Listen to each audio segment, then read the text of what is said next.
for January 21st, 2025 is now called to order. Adequate notice of this meeting was provided at least 48 hours prior to the commencement of this meeting pursuant to the provisions of Chapter 231 of the laws of 1975, the Open Public Meetings Act. Notice of the time, date, and location of this meeting has been provided by posting a copy of the public meeting dates on the municipal bulletin board and by sending a copy to the Asbury Park Press and the Star Ledger and filing a copy with the municipal clerk. I ask everyone to please stand for a salute to the flag, followed by a moment of silence. On here, Pledge allegiance to the flag of the United States of America and to the republic for which it stands, one nation, under God, indivisible, with liberty and justice for all.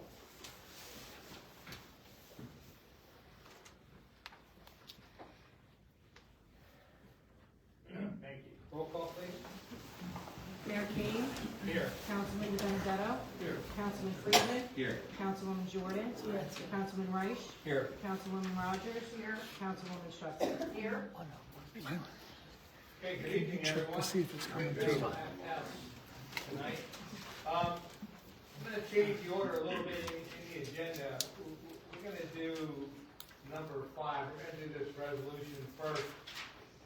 For the simple fact, if it wasn't for people like Bill Madden, the next presentation wouldn't have happened the way it did, because our borough EMS is our real EMS, not the borough, it serves the borough and the township, is second to none. So a lot of this has to do with people like Bill Madden and all the years of dedication that you put into that. So I'm going to ask Councilwoman Schuster and we're going to read this resolution to you, Bill, on behalf of the borough of Freehold. We'll come down there. Stay right there.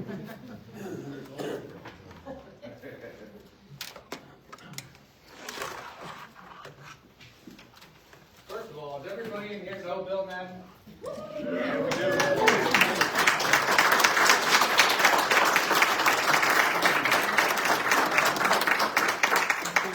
Mr. Mayor, if some of the families here, maybe they want to come up and say something. Please We do. can't stand. Yeah. Okay. We didn't come out here for him to sit.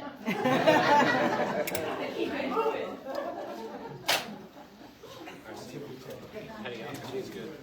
Thanks, Bill. Appreciate it.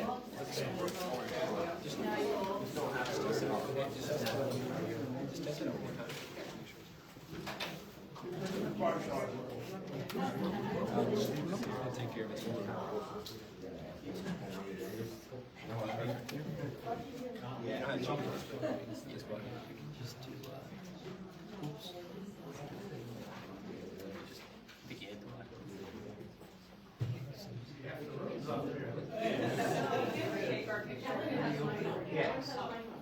We only need one. We'll share it. Okay, we have a resolution of the mayor and council of the borough of Freehold honoring William Madden. Whereas William Madden is a lifelong resident of Freehold Borough. And whereas William Madden married Marilyn, the love of his life, in 1951, together they raised a family of 6 children and enjoyed their 15 grandchildren and 27 great-grandchildren, with one on the way. Whereas William Madden joined the Freehold First Aid Squad in April 1952 and has continued to volunteer for the organization for over 70 years.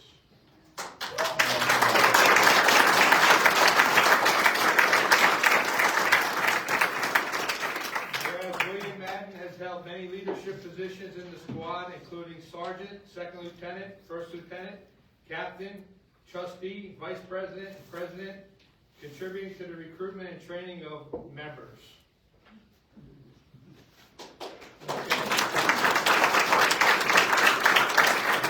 Whereas William Madden served as fundraising chairman for many decades and worked countless hours with his wife every year, raising money throughout Freehold Borough and Freehold Township and promoting the good work of the all-volunteer squad.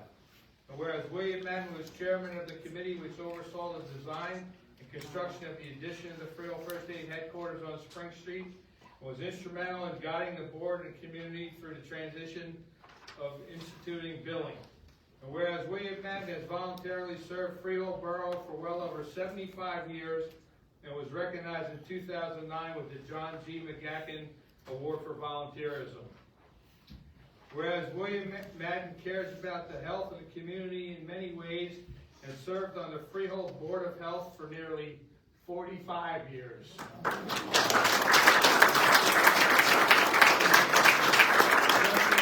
Matters such as fluoride in the water supply, levels of lead exposure in our children, and providing guidance throughout the COVID-19 pandemic.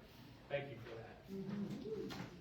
Whereas William Madden resigned as a member of the Freehold Board of Health effective December 31st, 2024, and the board, along with the mayor and council of the borough of Freehold, are deeply appreciative of his many contributions to the community throughout the years. Now, therefore, be resolved by the mayor and council of the borough of Freehold that a copy of this resolution, certified to be true by the borough clerk, shall be presented to William Madden. Be it further resolved by the mayor and council of the borough of Freehold that their appreciation for the many years of dedicated service to the Freehold Borough community be expended to William Madden, along with their best wishes for many years of health and happiness. Signed, Mayor Kemp.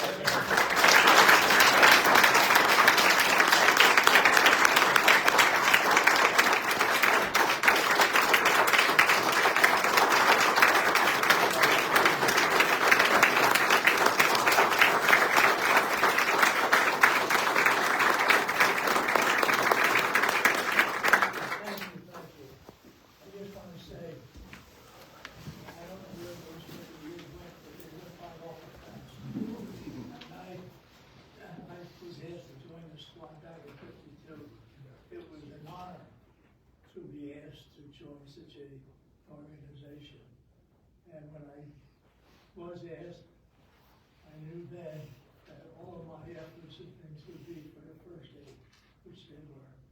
And then in later years, I was asked to join the Board of Health.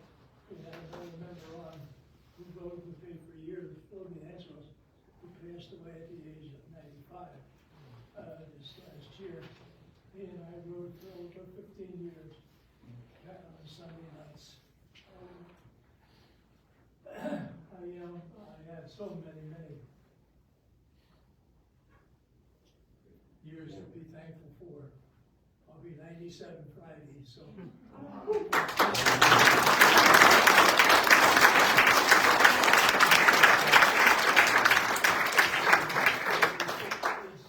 Behind me, they keep pushing me. It's our turn to push back. I just want to say one thing to Kevin and council. When I was asked to join the Board of Health, you know, it was just a doctor, old Dr. Freeman, a good doctor, people, and it was hardly next to nothing. I leave the board today with our great secretary, Lynn Cannon, who is, you know, I've had, I think, 3 or 4 secretaries, but she tops them all. And the job you do, and members of mayor and council have to be thankful for her and for what she does.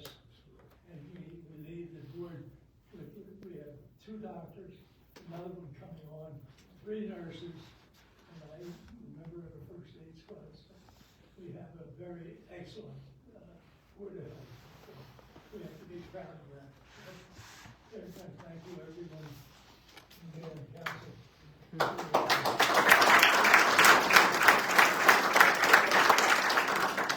All first aiders there. We're not finished. Oh, they're not finished. Posthumously, we thank Marilyn as well. Yes. Because this is a family commitment, and every one of these folks served as well, because they were at home supporting and doing everything they could to help. Many a nights when you get up from the table and let them. Yes, yes. I'll give you an example of one.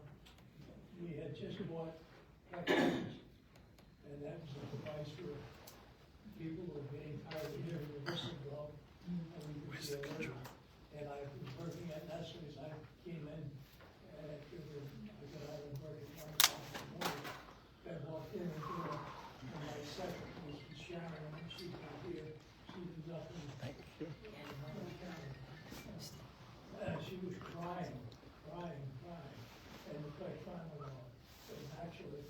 turned, went on the call. The next morning, I said to her, I said, what was wrong with Sharon? She was crying so loud. She said, I don't know, I didn't hear. Little thing, cried herself back. She survived. She's no worse for the wear. And you know what? If you're a member of the first aid, I would like for you to stand right now. We had some great Stand. members here.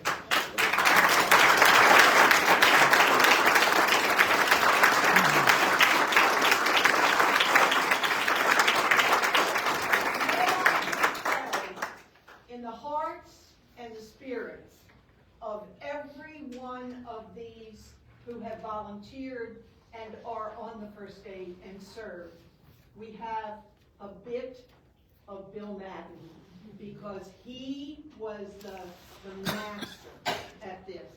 And he was the perfect example of what I know all of you want to be. And so we thank you in the spirit of Bill Madden as well. Thank you for that.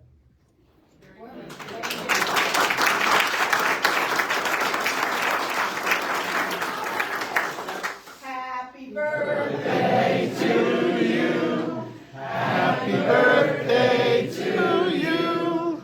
Happy birthday, dear Bill. Happy birthday to you.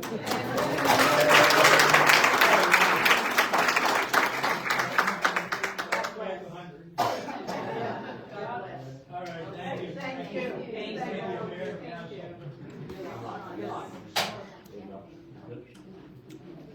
Lynn?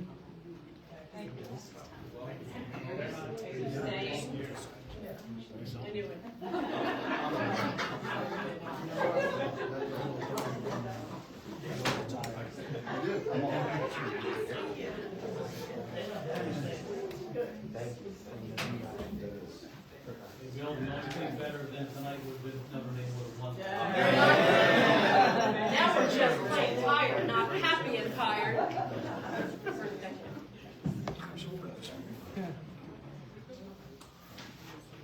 Thank you. Actually, this is a resolution. Would someone like to move this resolution? I would be very honored to move this resolution. Do you have a second? I will second And comments? Discussion? Roll call, please. Councilperson De Benedetto? Yes. Friedman? Yes. Jordan? Yes. Reich? Yes. Rogers? Yes. Schutzer? Yes. Thank you. Resolution of the Mayor and Council of Borough of Freehold honoring William Madden is adopted. Let's go back to item 4. This is a special presentation also. We got a call from Chief Hoffman one night. They were down in Atlantic City, and the squad was recognized by the state for something I'm about to read to you.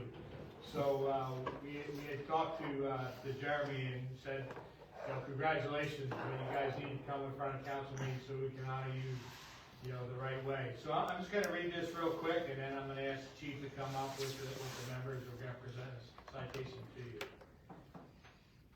On October 6th at approximately 19:04 hours, Freehold EMS units and the Freehold Township Police Department were alerted to respond to a Freehold Township residence for a report of imminent birth. The initial units arrived to find a pregnant female in active labor on her bed with the head of the baby protruding. Once on the scene, they discovered that the patient's pregnancy was full term and planned to deliver at home with a midwife present. The mother had gone into labor and the infant's shoulders became stuck on both sides in the birth canal, known as shoulder okay. Say that, my wife, I want to read this. There's a lot of medical stuff in there, okay?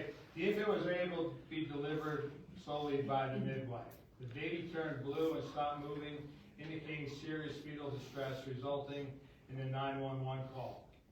The first arriving EMS unit, Lieutenant Jacob Russ, arrived within 3 minutes of the initial call, conducted a rapid assessment and requested advanced life support, which was initially unavailable. Ambulances 1559, staffed by EMT Celine Philbin and Tom Nicolek, arrived and began to render aid. Just 1 minute later, ambulance 1559, staffed by EMTs Ryan Overhuber and Bailey Burke, arrived to assist. Freehold EMS personnel on scene recognized the critical nature not only for the infant, but also the mother, who was in distress and made decisions to prepare for rapid transport. Chief Jeremy Hoffman arrived on the scene and attempted resuscitation of the infants unsuccessfully. Based on the rapidly deteriorating conditions of both the mother and her baby, a difficult decision was made to further attempt delivery of the newborn on scene by Freehold EMS personnel. Following 2 additional delivery attempts, the infant was successfully delivered inside the residence by Chief Hoffman, who then cleared the infant's airway and delivered vital breaths and oxygen in an effort to stimulate the infant without response. While working to stimulate a response and delivered vital rescue breaths, the infant went limp and into cardiac arrest.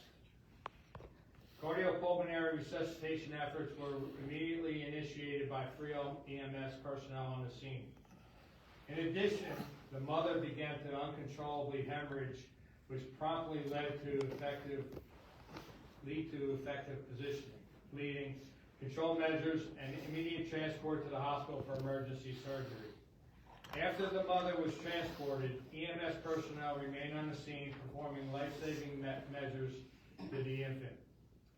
The infant's airway was secured, AED supplied, and continuous CPR was delivered. Approximately 16 minutes later, pulses were regained, normal skin color returned, and the infant began to breathe on her own.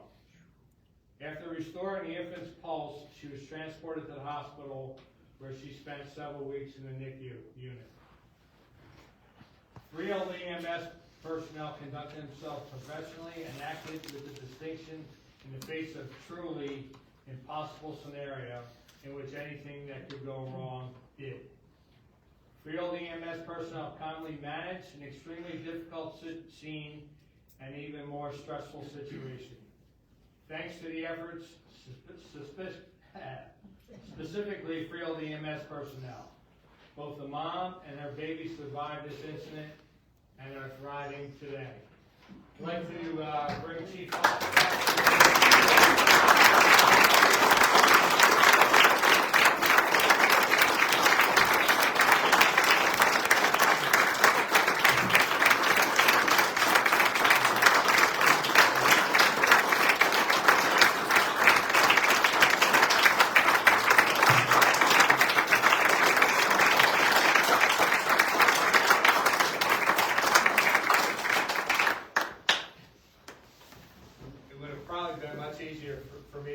Jeremy tell the story.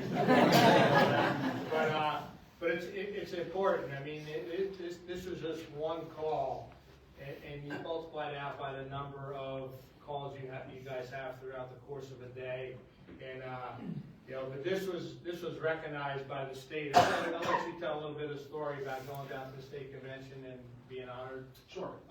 Every year they do a national conference on EMS, which is held in Atlantic City. When he started saying, "Oh, I got a call from Jeremy who's in Atlantic City," I was like, "Oh, someone's going to think something weird about that." But it was on business, and we all fun. But we were nominated for an Outstanding EMS Action of the Year, along with Atlantic Global Health and Robert Wood Johnson, up against agencies in New Jersey, Florida, Illinois, all over the place. It's technically a national conference. We were selected as the EMS Outstanding EMS Action of the Year for 2024.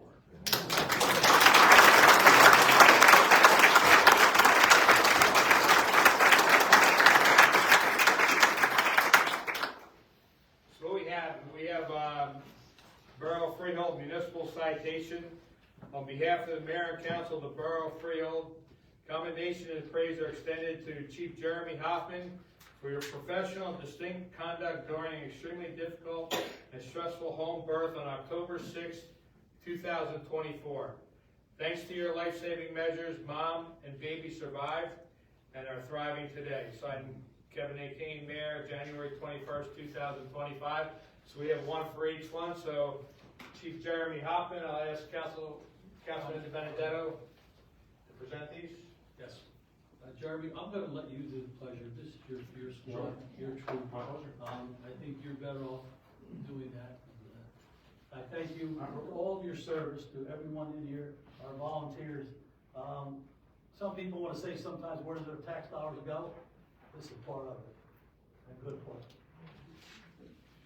So the next commendation is for EMT Bailey Burke.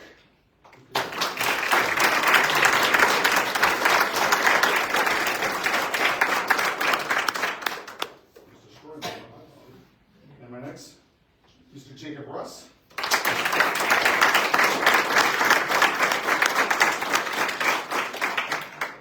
EMT Tom Nikolich.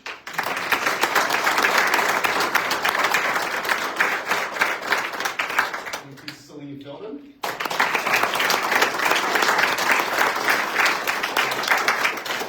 And the last one who could not be here tonight is EMT Ryan Oberhuber.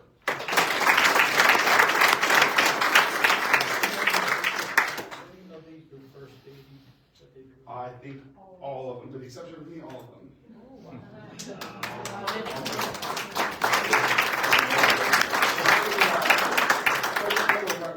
Something that has not been really appropriately addressed in EMS. Sometimes you don't hear a lot of these stories, but what these guys initially encountered that night, statistically, you will see less. I believe the American Academy of Pediatrics says that you're less than 0.5% likely to see that, and the percentage even drops for an out-of-hospital survival scenario. Wow. So what they encountered that night was extremely difficult, and the combined experience between these four, along with the fifth who's not here, I believe is under 6 years. So they did something that most agencies, I will say, Freehold EMS is great. I'm clearly biased, but Freehold EMS, I would trust no others to deal with that situation like this group did that night.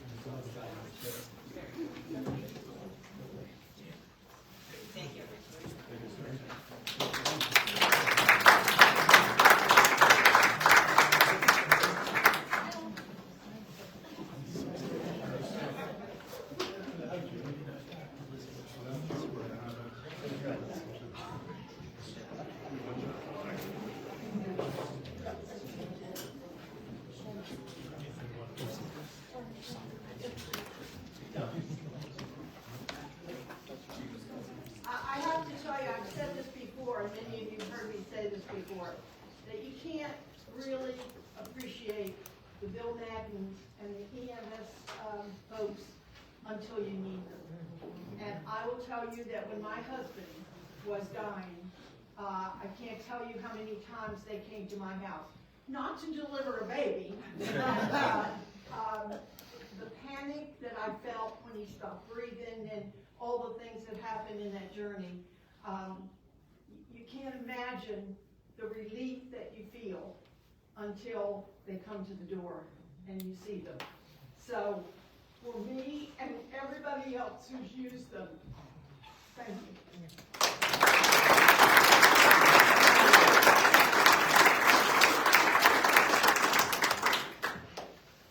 It's great. Thank you all for coming out. You're welcome to stay. You don't have to stay, but you're welcome if you want to stay.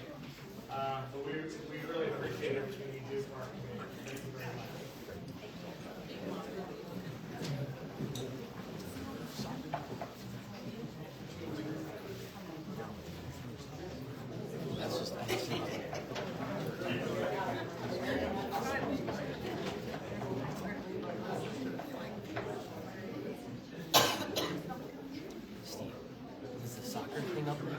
No.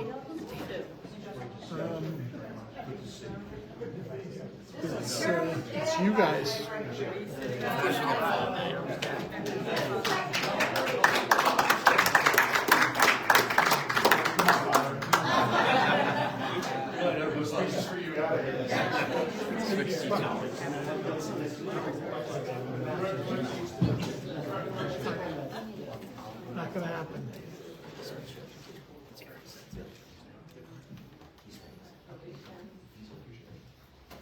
right, we're gonna, go on,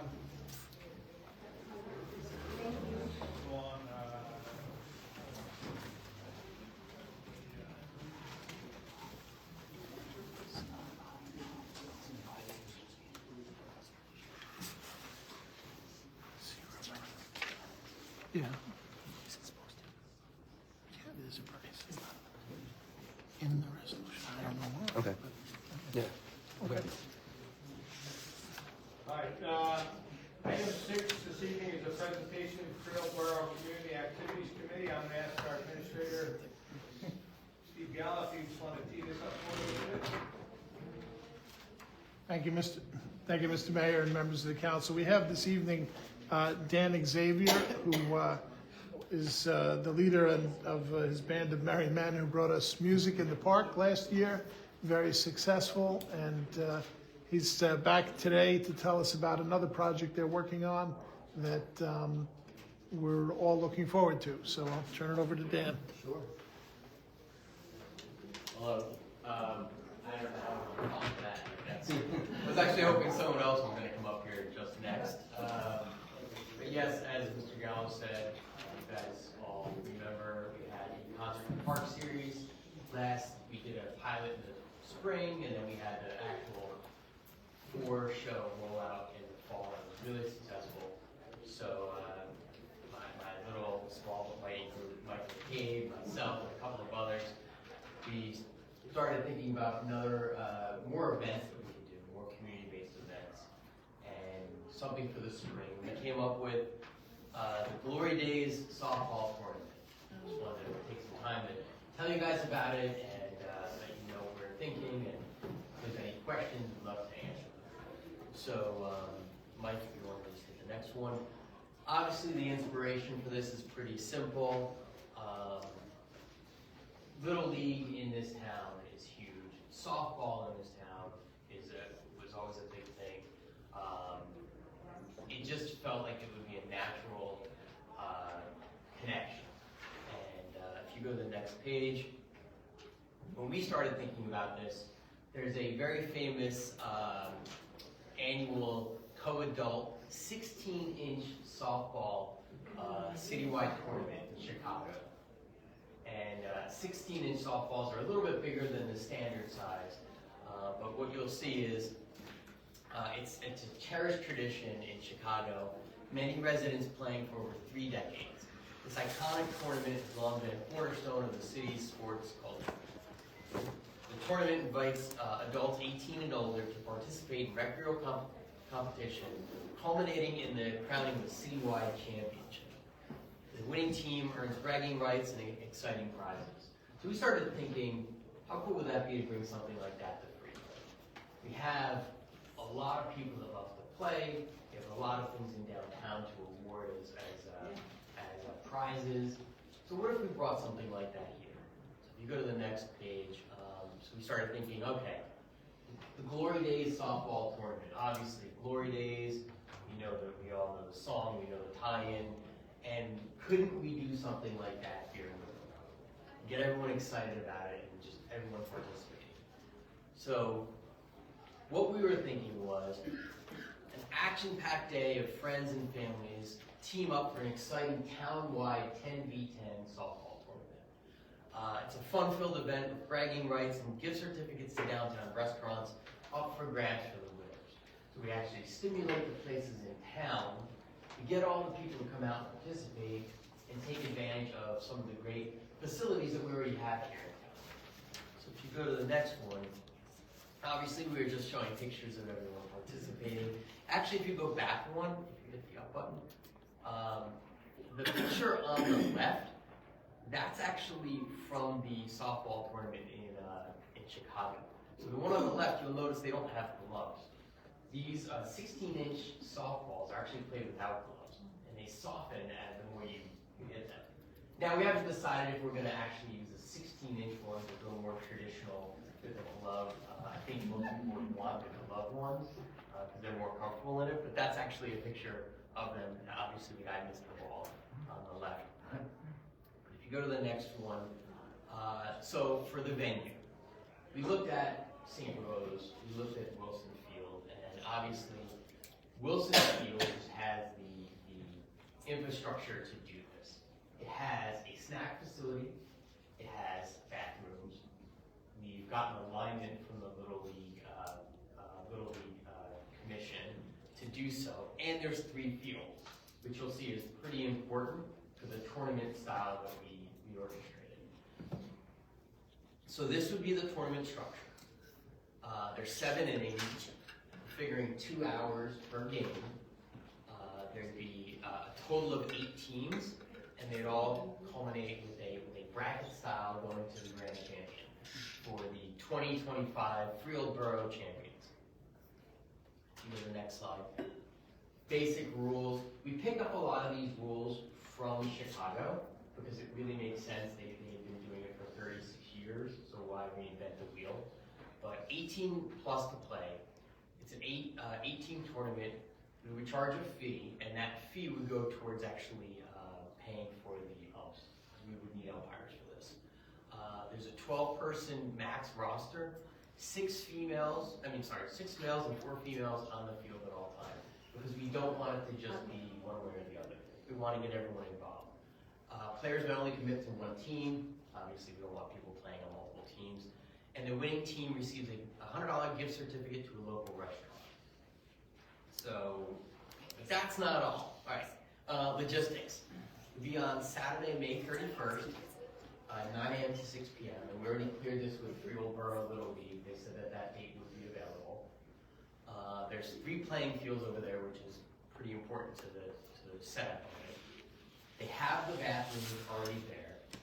The concessions. So we would actually ask Freehold Borough Little League to run the concessions, and they can keep the profits that they generate. So it would actually help them as well, because we know Freehold Borough Little League always needs extra funds. We're right here. Oh, there you go. Oh, I didn't even know you guys were going to be here. So, and then obviously the emergency services, we would want Freehold First Aid, which is Papa Jeremy was here, about having a rig on site for any medical issues, because we're all getting older and we pull stuff. And then the next one, but it's more than just the games. In between games, we'd have a home run derby with a $50 gift certificate to another local restaurant. We'd have a running and throwing contest, again, with gift certificates going to the winners, and a dizzy bat race with, again, gift certificates. So the idea isn't just all about the game, it's about the community coming out, having fun, having these little activities between, and really getting that sense of like the Freehold Borough champs. Everyone just goes out to have fun. And again, we're also looking at it like funding and community building. So we can have sponsorship, so we can ask some of the organizations, like the Freemasons, the Knights of Columbus, the American Legion, the Elks, etc., if they want a table present. They're always trying to be creative.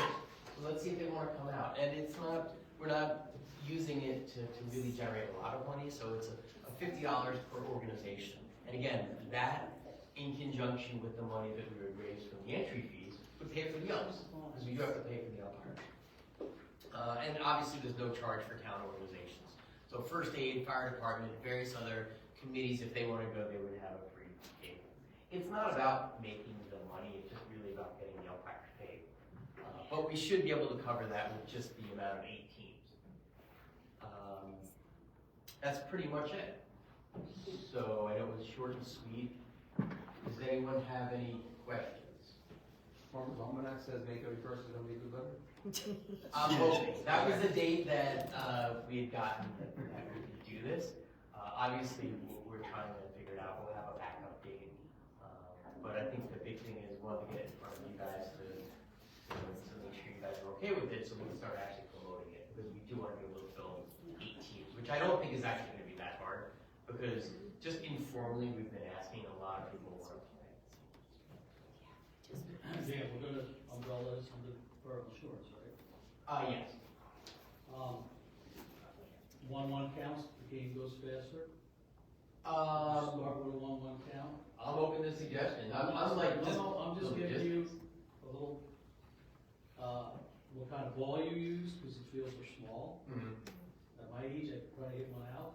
That's why the 16-inch ones are apparently harder to hit out, and they soften as you hit. I'll move that, so I'm gonna get it, I'll run it out. 60 field. Yeah, you can make a home in and out. Aluminum bats, you should, USSA, ASA, and you want to use strictly wooden bats. Some of the questions that tournament people are going to ask you. You want to use a wood bat, that's perfectly Softball, fine. wood bats, home runs are out. Yeah, I like that. Free right off the bat. a 1-1 count is 1-1, so it moves the game a little quicker.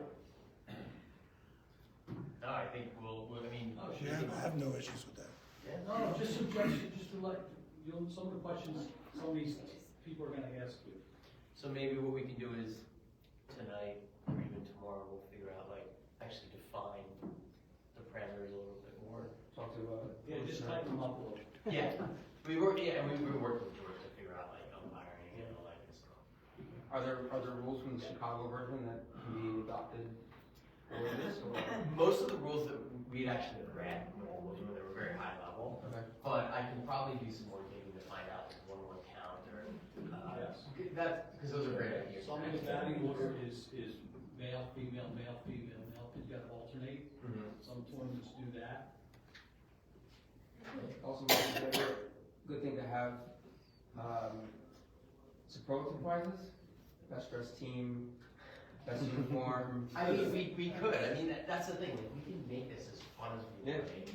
So we're open to any ideas, and I think by offering more opportunities for the girl contest, it's just more opportunities to give out more gift certificates, to get people into town, and then to Okay, fun. yeah.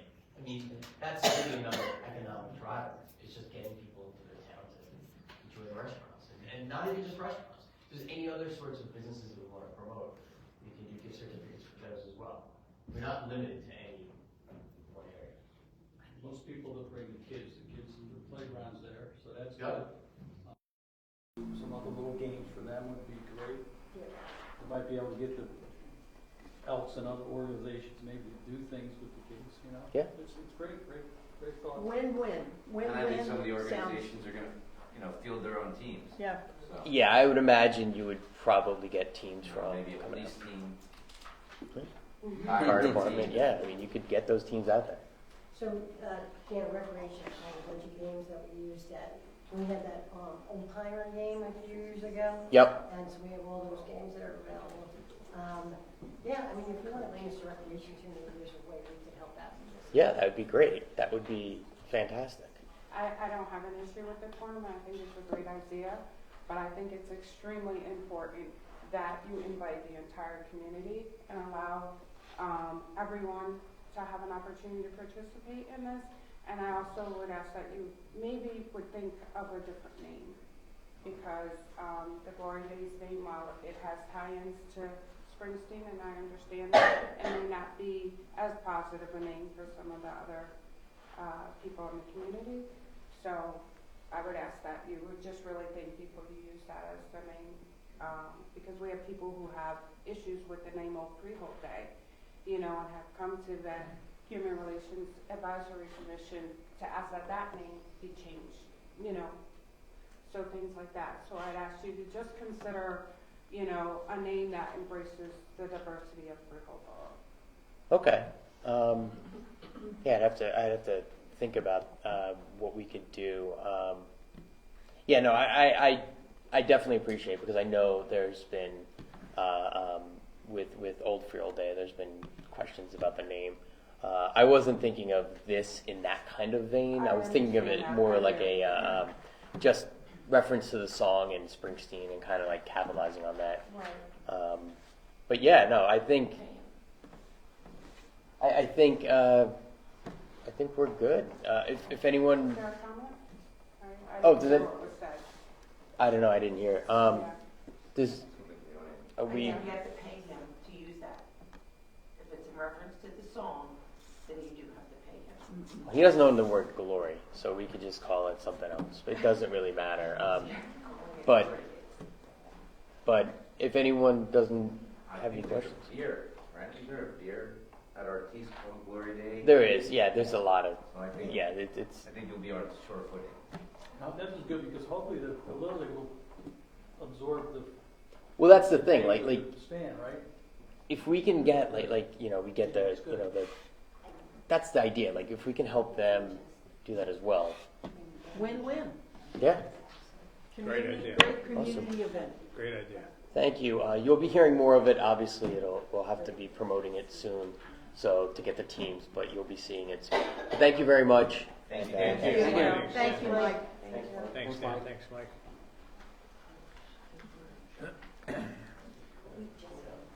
Okay, item 7, workshop discussion, Human Relations Advisory Committee, Freehold Borough Unity Day. I'll turn this over to Councilmember Rogers. Thank you. The HRAC has recently been reestablished in the last few years, and this year they really want to take an active role in forming the policies and the ordinances, just have a little bit more input into the things that we do as a council and in the community in general. So I just wanted to read you what the functions. I'm reading this because they could not be here tonight. It was never confirmed that we were going to be on the agenda, so unfortunately they were not able to make it to the meeting. But they asked me to remind people what the function and duties of the HRIC was, and then I'll also read a letter and I'll forward it to everyone after the meeting. This is our ordinance, chapter 292, and it has, I'm going to be reading section 2.92.040. The Human Relations Advisory Committee shall act in an advisory capacity to the mayor and council of the borough, and shall attempt to foster through community effort or otherwise goodwill cooperation and conciliation among the groups and elements of the inhabitants of the community. They shall make recommendations to the mayor and the borough council for the development of policies and procedures in general, and for programs of formal and informal education that will aid and eliminate all types of discrimination based on, but not limited to, race, creed, color, national origin, ancestry, or age.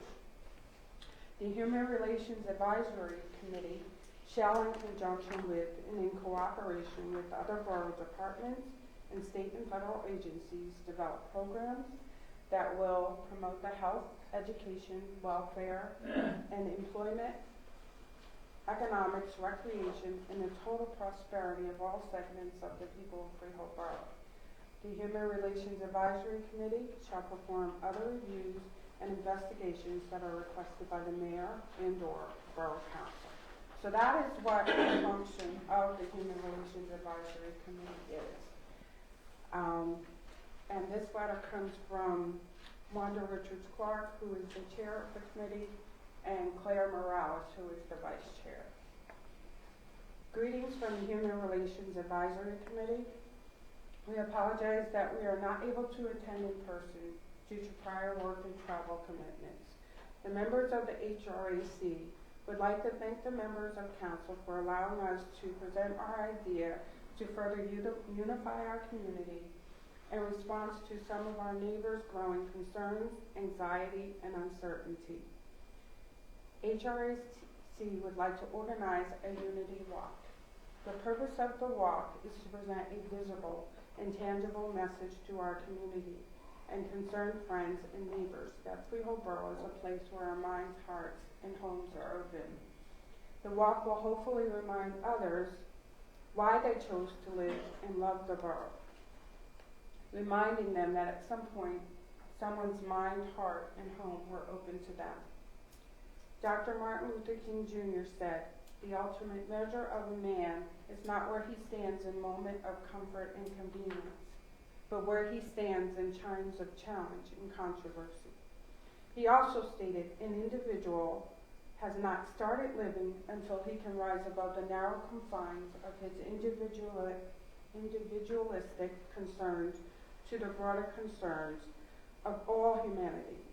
HRAC is emulating Dr. King's example and taking a stand for unity, inclusion, and a broader concern for all of our residents.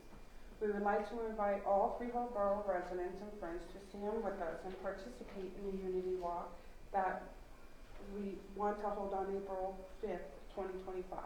The walk will start from Court Street School and proceed to Main Street. We're asking for the council's support in organizing, advertising, and supporting the Unity Walk. In addition, we respectfully request for a resolution to be read emphasizing HRAC believes that Freehold Borough is a place where minds, hearts, and doors are opened. Thank you all for taking the time to consider our request.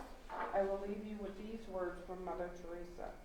Let no one ever come to you without leaving better and happier. Be the living expression of God's kindness. Kindness in your face, kindness in your eyes, kindness in your smile. I dare to add to Mother Teresa's quote by saying also kindness in your action. So the reason we put it as a workshop discussion is just to bring it before the council and hopefully get the support of the council so that we can move forward with this initiative and re-emphasize the fact that we are an inclusive community, we are a diverse community, and that we want to, those who live here to feel welcome no matter what, how old they are, no matter what color they are, no matter what their ethnicity, we want them to feel welcome, and we feel like the Unity Walk will push forward that idea. Did I miss it, Margaret, or did you say a date? It's going to be April 5th, which is also the day of the Little League Parade, but we plan to do the Unity Walk later in the day. So it should not interfere with the Little League Parade. So Margaret, isn't that kind of like, because opening day, everybody's at the fields all day long. We're So doing it in the evening. Oh, the Unity Walk's going to be at night? It's going to be like, we were thinking about 5:30, 6 o'clock. The Little League activity should be done by then. And then once we walk to where we're going to walk, what do we do? That's something we can discuss. We hadn't really, we really needed to get the support and input from council before we could decide what kind of activities. Ideally, we would like to have someone there to speak or just, create a, an atmosphere of fellowship between maybe, have the opportunity to talk to somebody that's different from you. Maybe we could go to the library and have someone there. We haven't fleshed that out completely yet.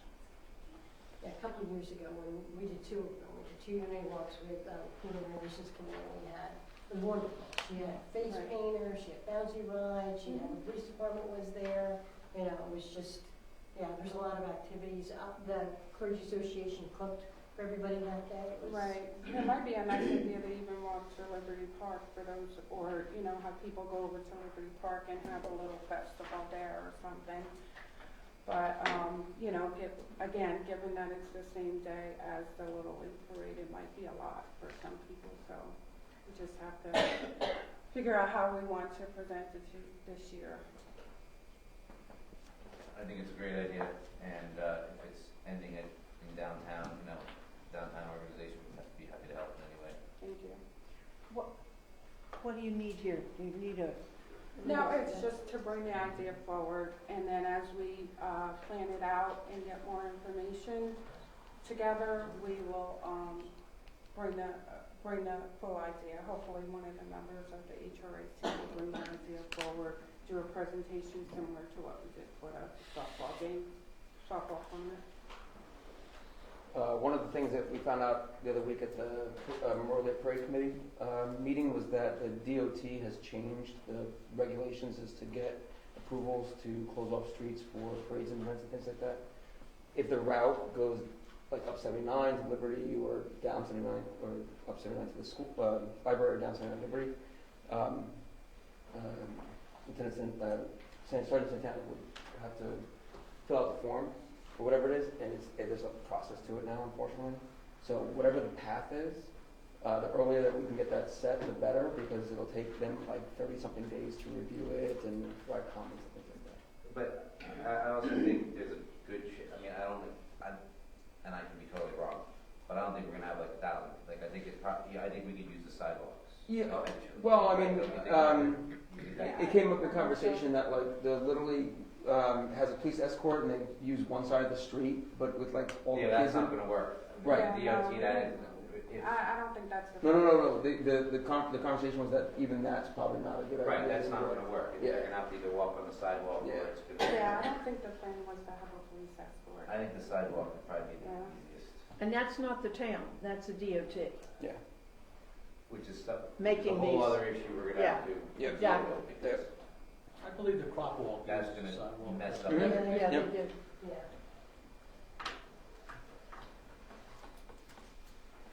Okay, sounds good. Thank you. Thank you, Margaret. Thank you. Okay, item 8 is our administrator's report. Turn over to Administrator Steve Gallo. Thank you, Mr. Mayor, and council members, citizens here in the chamber, as well as those listening at home. I'll briefly synopsize what we're up to in Borough Hall here. The abbreviated version, because the long one would take us over an hour. Yeah, I'm shaking. This is the beginning of a new year, obviously. This year is going to be a year of redevelopment, paving, and parks. Those are the things that we're focused on. I had a picture of our hometown redevelopment plan. These are the elevations that we recently received. And the developer's gone through great pains to preserve some of the historic homes in the area and to have structures that look like they belong in the neighborhood, like they've always been there. These will be posted online for people who'd like to take a look at them if they have any questions. But I'll go through them right now so you can take a look at them. And hometown is moving along. We have signed the redevelopers agreements, and we're waiting for their return from the developer, at which point they can begin the land use process. And there will be yet another public hearing on their plan before the planning board, and then it returns here afterwards. So there'll be lots of opportunities for public input on that front. We're also working on the 200 Park Avenue plan, which my understanding is the engineers are getting ready to break ground, but they still have to deal with the tenant at that location. With regard to paving, this year we're going to see major paving jobs on Throckmorton, on Liberty Street, on Bond Street, on Lloyd Avenue, and most importantly on Monmouth Avenue. And that, the last one is completely funded by a grant that Senator Gopal was able to get for us. So you'll see a lot of paving starting in the spring. And then we're doing work on many of our parks. We have phase 2 of the Liberty Street Park project, which is going to include pickleball courts, a water feature, and a new play structure. Veterans Park will include improved access from the rear of the park, including a stairway down from a higher elevation that will be safe for people to access the park. Wilson Field, we're proposing the creation of 2 soccer mini pitches at that location. Lenore Park will have an inclusive play structure under the state's new Jake's Law that provides grant funding for those communities that are willing to offer those types of investments, so that we get a playground that's inclusive for all people. There'll be different features for handicapped individuals and for other folks to enjoy the park.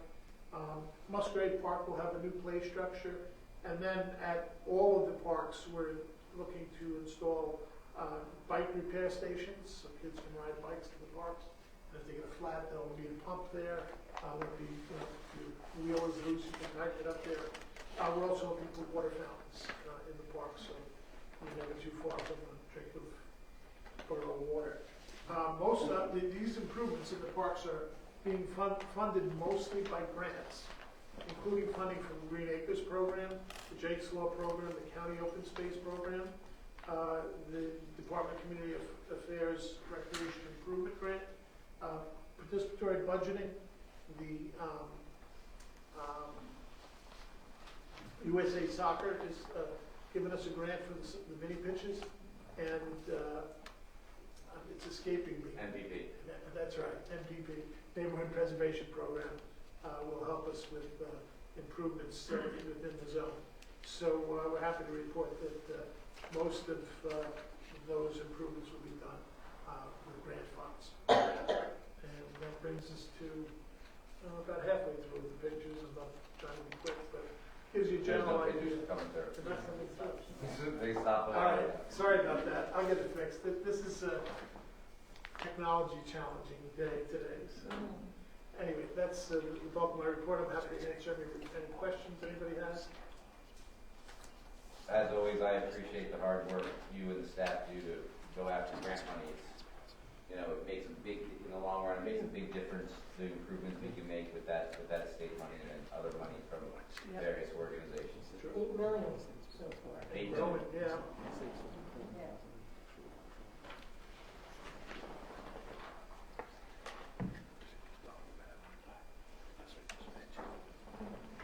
Good? Yes, sir. Thank you, Steve. Item 9 is the approval of minutes, council meeting December 16th, 2024. I'll make a motion to move that, please. I'll second. Discussion? Roll call, please. Councilperson Benedetto? Yes. Friedman? Yes. Jordan? Yes. Reich? Yes. Rogers? Yes. Schutzer? Yes.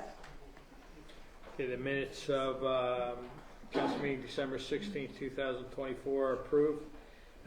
Item 10 is we're going to have a public hearing here. Before I do, I should have done this before. We have a special guest with us tonight. We have Evan Dabby is with us. He's the CEO of New Jersey Youth Soccer. So I don't know if anybody knows Evan or not, but if just raise your hand, Evan. But I'm also a resident, and my son is at Borough, so I sound like I'm somewhere else, but I'm kind of local. But for anybody that has kids that played travel soccer throughout the state of New Jersey, Evan's the CEO of New Jersey Youth Soccer, who cards all the players and everything, and pretty much runs the state soccer. And so thanks, Evan. But anyway, we have an application, New Jersey Department of Environmental Protection Green Acres Program for improvements at Wilson Park. I'm going to turn this back over to Mr. Gallo as well to take us through this. Appreciate that, Mr. Mayor and council members, citizens here in the chamber. The Green Acres program funds park improvements in the borough, and in this particular instance, we're going to what we usually do, where we try and cobble together grant resources from various different grant offering organizations. In this instance, we'll get some money from Green Acres, we'll get some money from US Soccer and any other sponsors that we can get, so that we can come up with the totality of the funding for the project. Green Acres has increased their public outreach requirements.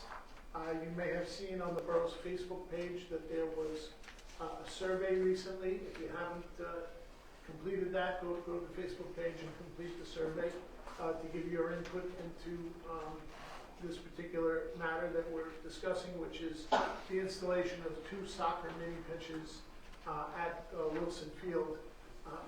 For those who are familiar with the area, there's an area where people play soccer now, and by the end of the summer it's chewed up and it's a mud hole. This would provide places for pick-up soccer games within a safe space, and it would be a nice addition to the community. We know there are soccer players here, and we'd like to try and accommodate their interests and desires. We have with us this evening Steve Kislick, who is from Abington Engineers, the borough engineers, and he is a landscape architect and an expert in designing parks that kids like to play in. So we'll turn it over to Steve. Yes, this is the same location as the Glory Days softball tournament, Wilson Park, and this is a Green Acres application, so we have to review with you the location, and the exact location would be as you come down the entry drive into Wilson Park. It's the worn-out area directly on the left between the northernmost Little League field and Otterson Road. And when they say soccer field, it's almost like a soccer court. It's a mini pitch where kids could play pickup soccer, maybe 4-on-4, 3-on-3, with including the goalie. It would be far too small for an 11-man soccer team, but it's almost like 2 pickup basketball courts, only they're primarily for soccer. We've seen towns use them as a combination for basketball courts also. But we just have to explain the location, which is, again, at the Freehold Wilson Park, which I'll show to the public. We have to review the site constraints for Green Acres. And you have a residential to the north. You have the new Monmouth County Park to the west. You have the Iron Mountain Warehouse to the east. And to the south, you have wetlands and the old Nestle's plant where they used to bring, I guess, the tea leaves to process right across the railroad tracks. What we'd like to do is utilize the existing parking area, existing walkway areas, and it'll be located just north of the existing Little League ballpark. The 2 soccer courts will be lighted. We have lighting now currently in the Little League field, and these would be at the discretion of the borough to supply lighting. But this was a program introduced by Musco Lighting, who does the bulk of most athletic field lightings throughout the country. I think they've even done MetLife Stadium. But that's a package they're selling this year for the soccer. For soccer, what I have to mention for Green Acres are the environmental constraints. The environmental constraints I'm going to read directly from the environmental assessment that we prepared for this site, so I don't miss any of the fine points, because they asked that we introduce any environmental constraints. There's no threatened or endangered species at Wilson Park. We're going to strip a lawn area. The clearing will be stripping a lawn area. There will be no tree removal. And the final grading of the 2 courts will be a flat, roughly 120 by 60 area that will be back to back, parallel to Otterson Road. And each of them are roughly the size of a tennis court. And it's hard surface.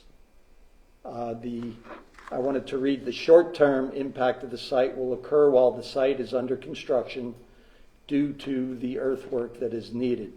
The long-term impacts of the environment are expected to be minimal once the construction of the proposed improvements are completed. All existing drainage patterns will remain unchanged. It is anticipated that there will be an increase in the recreational use of the park due to construction of the 2 mini pitch soccer courts. Those proposed improvements will replace the current soccer field that you see as the muddy, patched, worn area on the north end of the park. The surrounding neighborhood will continue to utilize the park with no great impacts to traffic.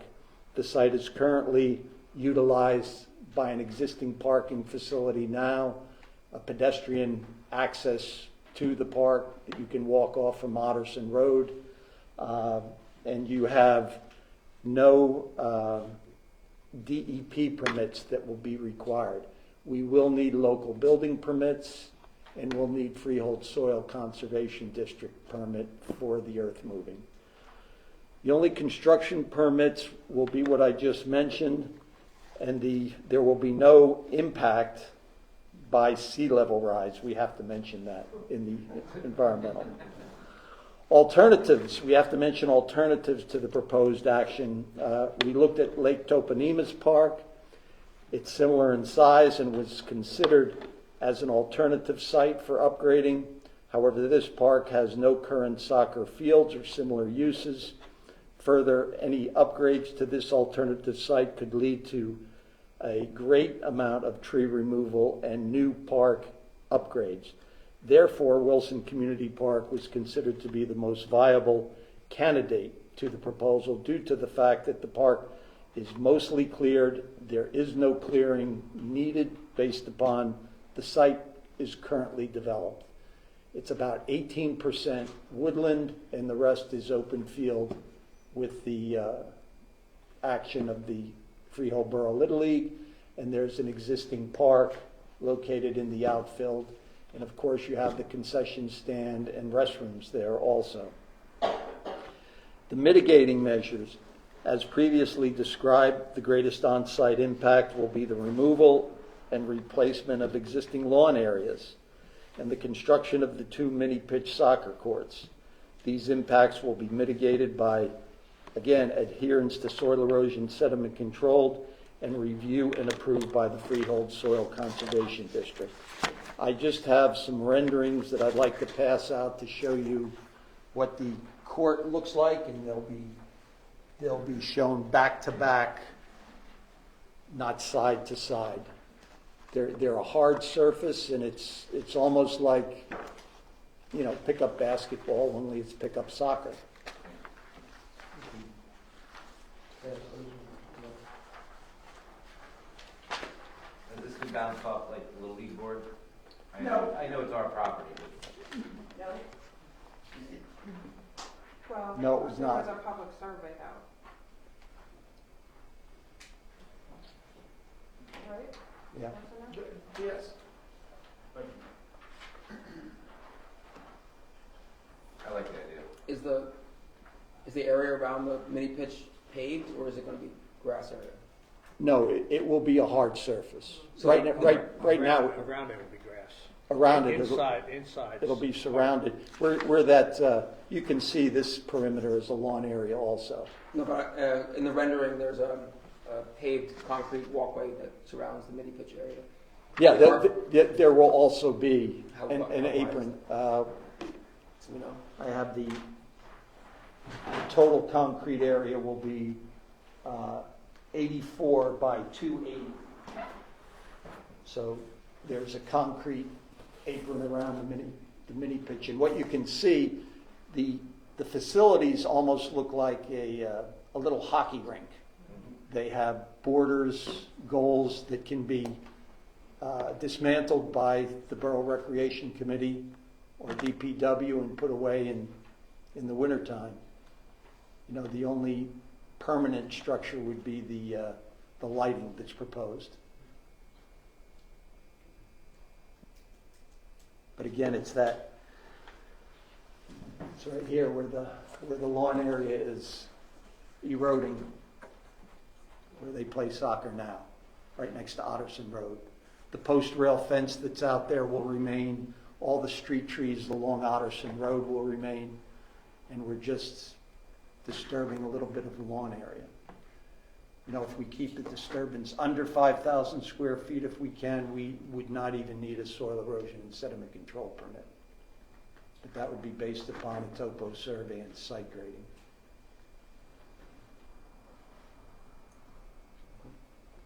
So if we get this, Steve, I guess for you, what's the anticipated time frame? You wouldn't want to have, just do a little bit is there, having there. And I mean, I know it's out, but you know what I mean, construction.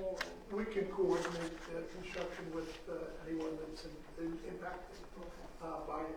In this particular area, it's closer to Otterson Road. It wouldn't, it's not a particularly impactful project. I think it could be constructed quickly. As Steve mentioned earlier, there are alternate uses. Maybe perhaps you could put an ice rink up at the same location in the winter. I'm sure the ice would freeze today.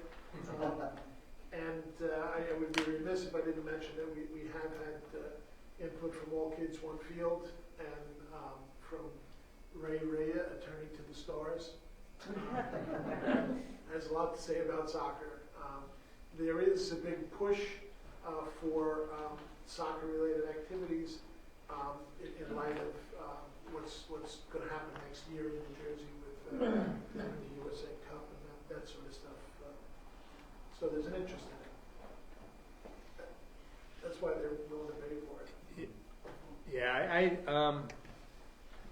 Chris Naspo's sitting in the back from All Kids One Field, and Chris brought this idea to us. So what do you think? And me being a soccer guy, it was a no-brainer for me. But Evan and I mentioned Evan. I introduced Evan down at the League of Municipalities. We attended the State of the State FIFA update on what's happened. The FIFA World Cup is coming to the United States. Well, actually, Canada, United States, and Mexico. With the majority of the games, 30% of the total tournament games are going to be in the Northeast, from Washington to Boston, with the semifinals and finals being at MetLife Stadium. And they estimate, I'm not sure these numbers, but I think when they had the Super Bowl game at MetLife, there was like 57 or 67 million people watched that game around the world. They say the final of the FIFA tournament will be watched by like 3 billion people around the world. And the numbers are staggering. I mean, Evan's working closely with the New York, New Jersey contingent, and there's also Philadelphia contingent. And they say people from around the world save up for 4 years to go to wherever the FIFA World Cup tournament is around the world. Half of them travel to those places without tickets, and they go for anywhere from 2 to 4 weeks to be there for the entirety. They were saying to us at that seminar, that session, there'll be watch parties of 1 million people around the country. You've been actually contacted already by some of the FIFA people that potentially do a watch downtown. So In the Hall of Records. It's going to, and we've talked about it for a long time. Soccer exploding.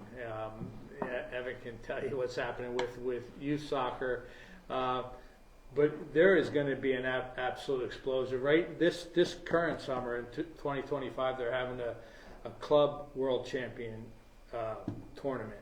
So all your soccer clubs from around the world are going to qualify, and they're going to be playing as kind of like a test run this year, leading up to the FIFA World Cup next year for all the different countries. Evan, I don't know if you want to add a little bit to this. Yeah.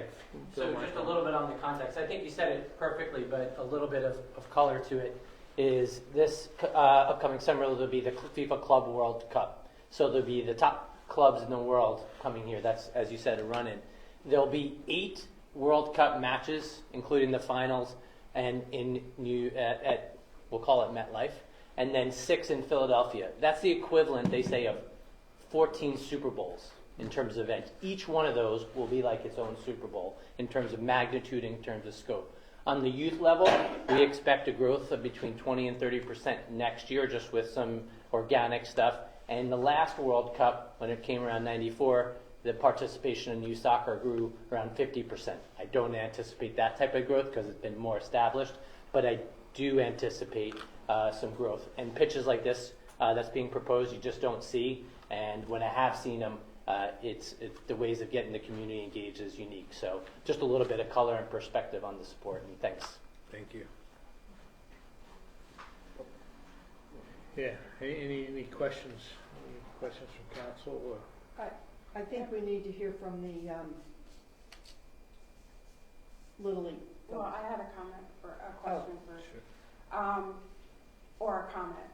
I think something like a soccer pitch is important because the price of doing like travel soccer and travel sports is getting super expensive. And there are a lot of children who cannot afford to do those types of things. So something like this would give them the opportunity to improve their skills in an informal setting, but still get out there and work to improve those skills, because it is, it is a widely participated in sport. So I like the idea of having somewhere like this that they can go and work on their skills if they can't afford, to do all the travel stuff.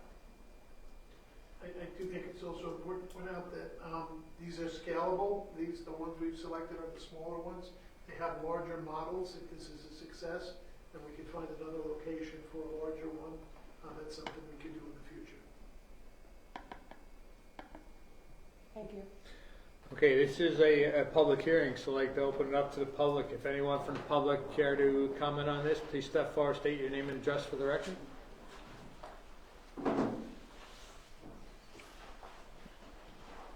It's you guys then? Yeah, you can just talk into the mic, yeah. Hi, I'm Mary Petrowski. I'm treasurer for Freelboro Little League. I've been on the board for 12, 13, 14, something, long time. Yeah. So actually we heard about it I saw the Facebook post about the hearing. We are definitely for improvements for parks. You know, I'm all about kids. My son is a grad student in college, but I'm still in the league. Though we wish we would have been notified, because we do have some questions about the design and just like to interact and have a few questions to ask about the whole process. One, we saw that there's lights proposed. Now, years ago when we presented to get lights, we were only told they could go on the back field because of the zoning to the houses. And we couldn't put lights on the front field. So this is even closer to the road. So I guess policies changed. You know, there's just a few things that we wanted to know. And the grade of the field. On the back side of the front field, it kind of slopes. So is that going to level for the baseball? So it'd be the third base line. It slopes up, and there are no current bleachers, which show in the picture there. People just come with chairs because it slopes, so most parents stay on the other side. So just wondering, like, how far would the fence for the mini soccer field be to the baseball field? And then we just have to watch with foul balls, you know, coordinate. So there are a few questions that a few board members proposed in the last couple of weeks. So I don't know if we should address them all now or if something send an email. If you'd like, we can arrange a meeting with the Yeah. design engineer and anybody that you want at your convenience. Will show up anywhere you want and you can ask. That would just, we could send an email tomorrow to arrange something. Yeah. Just because, like we said, we are definitely for, you know, improvements to any park. We just have some concerns and just, you know, questions too, to what could be done. Yeah. And like we said, one of the major, which was already Annette said, dates. Because the last thing we need is a big bulldozer Yeah, sure. on the field, because on days we have our games, the parking lot's full. Because now we're down to like one weeknight usually, and then Saturday. So last thing we need to worry about is kids too buy equipment, you know, that gets left there during the day. Sure. So yeah, we'll send an email. Should we direct it to you? You could, Or- direct or myself, either one. Okay. We'll happy to meet with you. I guess the public outreach of this meeting worked. Yeah, I mean, I saw it on Facebook, so I addressed it to the board and we came up with some stuff. So, yep, definitely. Yeah, and we're still in the planning stages. There's nothing. No, that's fine. And like we said, we're definitely for any improvements to the park. Yeah. Just have a few questions to hope we could get answered. Absolutely. Thank you. Just real quick, I think on those lights, we were only looking at putting lights on one of those fields in that PB project back in the day. Right, well, And so that's why it was picked for the big field, the back, because I know at one time we had discussed too the 4th Street field, and that's when we were told that it was too close to the houses. So, I mean, right, so. I think it was just it was Okay. money allocated for one, and then, yeah, they it's gonna just be had for the it. Little League field. So And it could for be. I tournaments and just stuff, thought that- when we had original, way back in 18 or 19 before, you know, that it was said that it was too close, so we had to do the backfield. But I could be wrong on that, because I wasn't on that committee. Yeah, I And think even the with the lights here are probably a bit But- lower than okay. baseball, you know, because the Right. baseball field lights are really hot. These are probably gonna be Right. considerably Which, believe it lower. or not, if you see, it doesn't even light the walkway around the field. Like when those lights are on, because the LED where the old like Freehold Township lights, those things are Yeah, I mean, Steve Yeah. was involved. That field was always designed, yeah, that was the field Right. where the lights were gonna go Yeah, from day one. okay. So, Thank you. yeah. Yep. Mark. Yep, just need your name and address for the record. Hi, my name is Chris Naspo. I'm a teacher in Fieldboro Public Schools for 28 years. An honor to do that. I'm also the president and founder of All Kids One Field. As you guys know, our mission is to bring community groups together through participation in sports and arts. And I did have a couple notes I wanted to say, but also too, I want to say we love Fieldboro baseball. And we're any way we can partner to help make this work. As far as whatever I can do, I can throw the red ball or something like that. But we're there. But I do want to say a few thoughts about the mini pitches. As a teacher and a foundation leader, it's in my career and a personal mission to use sports as a medium to develop kids, but more importantly, to bring communities together, to replace judgment with friendship. I do believe that all the improvements that you bring to the parks and the installation of the mini soccer courts would be a great step in promoting that. Equitable access for all kids and families to safe and quiet playing fields are important for both community and personal growth and health, but I do believe that resources have to be combined with programming to be more intentional and help that process go a little bit better. And I think these fields can do that as long as we're thoughtful in the process going forward. Just some statistics about the mini pitches. It's part of the Safe Sports, Safe Places to Play, sponsored by USA Soccer, the U.S. Soccer Foundation, who's installed over 700 of these mini pitches nationwide. Post-installation surveys, they found that 99% of the community is reported being more active after the mini pitch. 98% of the community feels safer with the mini pitch. 96% say that their mini pitch is accessible to all, and 81% of kids say they feel better about their future. Fieldboro has a rich history of sports and arts, and we believe that the proposed improvements will continue that tradition. Taking these steps to improve public spaces by making sports safe and accessible for real improvements, not only improving the quality of life for all kids and all families. On behalf of my own family, myself, the foundation, we're just grateful to everybody for all your work, and we are pledging ourselves to help this process to go through as equitably as possible. Thank you for your time. Thank you. Thank you. By the way, for those of you who don't know, this is another star in our midst. This is Chris Naspo, who is responsible for developing, I always get this turned around, All Kids One Field. And all you have to do is look at the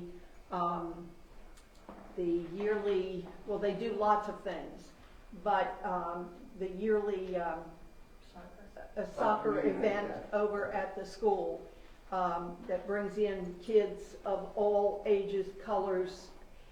It is a wonderful, wonderful event, and we can only tell you that you're going to hear all of the naysayers and all of the, blah, blah, blah about this project, but we can assure you that no matter what anybody who's so unhappy in life and has to say, no matter what anybody says, our goal is to do what's right for the kids, give the kids something to do, and our goal is not to step on anybody's toes or do anything that would upset anybody.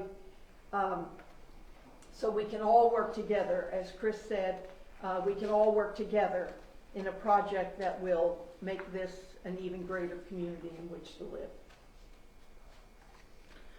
Any further public comment?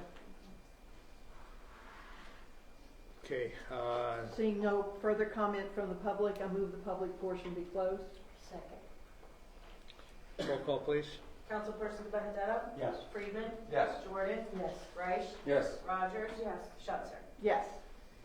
Okay, the public portion is closed. We have item 11, a resolution authorizing applications in New Jersey Department of Environmental Protection Green Acres Program for improvements at Wilson Park. I'll move that. Second. Discussion? I just want to say that you know, like our basketball program that we have in place now for the second year, it's been highly successful. And this was like a grassroots thing that came from Chris and came from basketball. They came to recreation. They said there's a need for this in our community, and we were able to pull that off.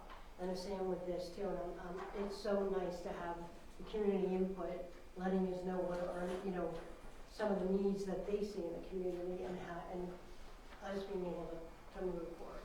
And you have to say now we're going to have to change the name to Wilson Sports Complex. But that's all for today. Any further discussion? I think it's a great idea. Yeah, me too. I just want to thank Chris for bringing this to our attention.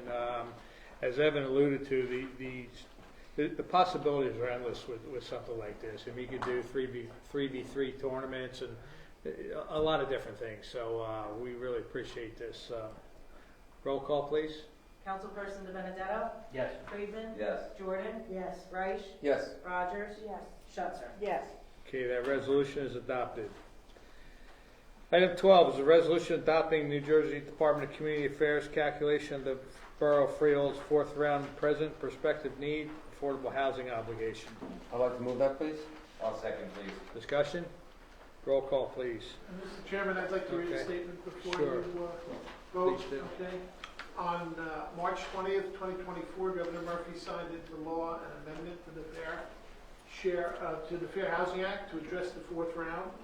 The amendment of the Fair Housing Act requires, among other things, that the Department of Community Affairs produce non-binding estimates of fair share obligations for each municipality on or before October 20th, 2024. The DCA issued a report on October 18th, 2024, wherein it was reported its estimates of housing obligations for the fourth round. That's 2025 to 2035, 10 years, for all municipalities based upon its interpretation of the standards in the amended Fair Housing Act.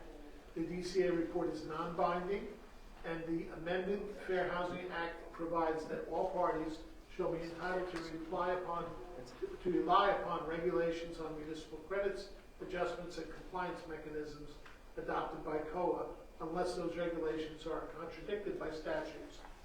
The DCA report identified a present need rehabilitation obligation for the fourth round for the Borough of Freehold of 270 units and a prospective need obligation number of 49 units for the borough. So basically, our rehabilitation program is taking care of the rehabilitation obligations, and the efforts that we've made in the past to meet those obligations from the first to the third rounds are covered. And then the prospective number is 49 that we're looking forward for the future. And we have 10 years to create 49 units. The DCA numbers have been reviewed by our professionals and have been determined to be acceptable. The amended Fair Housing Act requires that each municipality take action by January 31st, 2025 to either adopt the DCA numbers or contest them. Tonight's resolution is to comply with the scheduling requirements set forth in the amended Fair Housing Act by accepting the DCA calculations, to authorize the borough to take the next steps required to comply with the scheduling requirements of the amended Fair Housing Act, which will include the submission of a declaratory judgment action within 48 days of adoption of this resolution. The borough will then proceed to work with our professionals on our housing element and fair share of land for the fourth round. Thank you. It's been moved and second. Roll call, please. Councilperson DiBenedetto? Yes. Friedman? Yes. Jordan? Yes. Reich? Yes. Rogers? Yes. Schutzer? Yes. Resolution is adopted. Item 13 is the first reading and introduction bond ordinance 2025/1, providing for various road improvements, appropriating $2,369,200, therefore, and authorizing the issuance of $1,328,253 bonds and notes to finance a portion of the cost thereof, authorized and by the Borough of Freehold and the County of Monmouth, New Jersey. Someone like to move this? I'd like to move that. Second. Discussion? Roll call, please. Oh, No, I was just gonna say, the administrator spoke earlier, in his report about the roads that would be covered by this appropriation.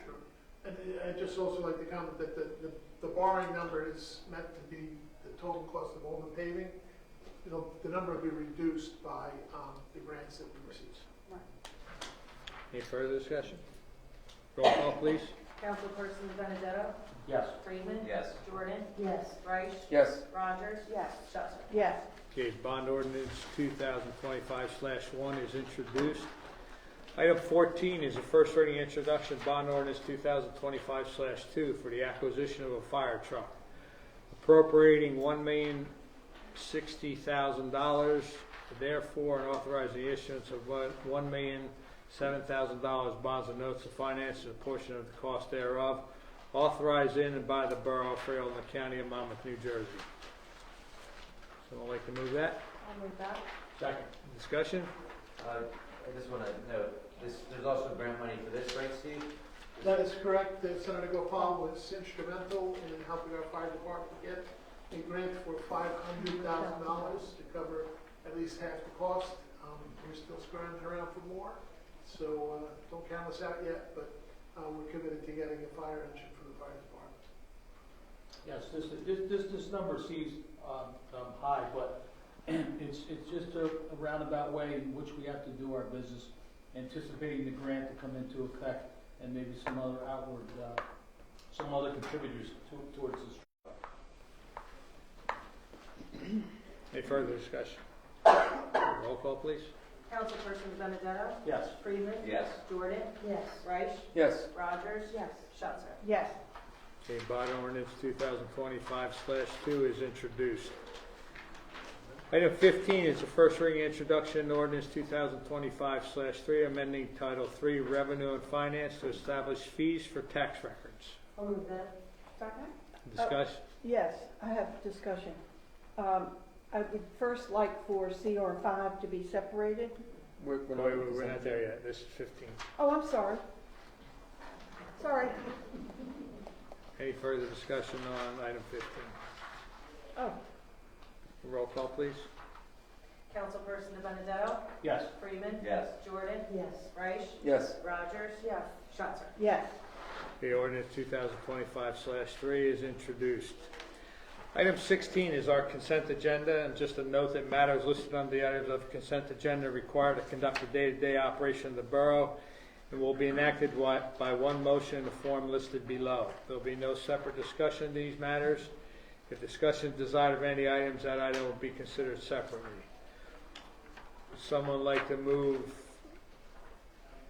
I'll move CR1 through CR4 and CR6 through CR13 with the correction on CR13A that it is the retirement of James Richmond, not the resignation. CR14 through 14? Did I say 13? Yes. 14, sorry. No, it's No, it's it's It's 13. I'm sorry. I'm looking at 14. No, there's a CR14. Yes, applications. Application. Yeah, CR14, sorry. All right, so let's try that again. 13. 13 is personnel. Sorry, Yeah. CR14 is application. Right. Right, through 14. 13A. Oh, yes, through 13A, it's We're retirement. pulling 5. All right. All right, let's start over. I'll move CR1 through CR4 and CR6 through CR14 with the correction to CR13A that is the retirement of James Richmond, not the resignation. Perfect. There we go. And I'll second that. Roll call, please. Councilperson Benedetto? Yes. Freeman? Yes. Jordan? Yes. Reich? Yes. Rogers? Yes. Schuster? Yes. Okay, consent agenda items CR1 through CR4 and CR6 through CR14 is adopted. Item CR5, authorizing a professional service agreement with Lennox Consulting to provide communications consulting services. Someone like to move that? I'll move that. You have a second? Second. Discussion? Just a quick item, a question on the resolution.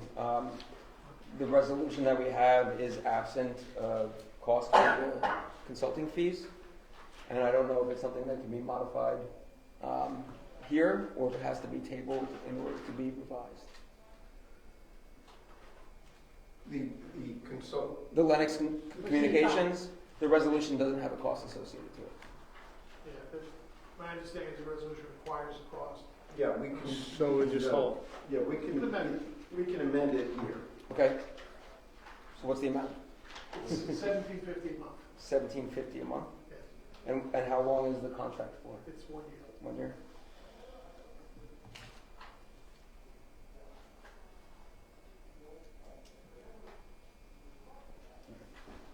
$21,000. So Annette has to. All right, so we'll make that adjustment. Okay, I move that we make the adjustment to CR5, adding the cost to the motion.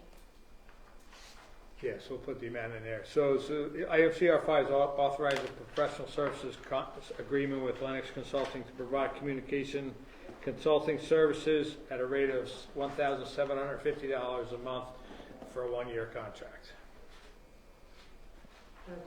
Yes, so, second?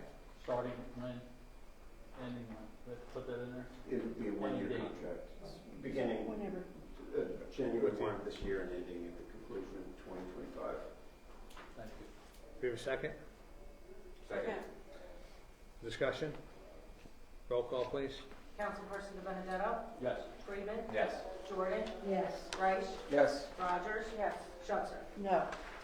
Okay, consent agenda item CR5 is adopted. That is the end of our consent agenda. Item 17 is the approval of bills. I make a motion that we pay our bills. Second. Discussion? Roll call, please. Councilperson Benedetto? Yes. Freeman? Yes. Jordan? Yes, with the exception of 01821. Reich? Yes. Rogers? Yes. Schutzer? Yes. With a question, did we pay our heating bill? It's freezing.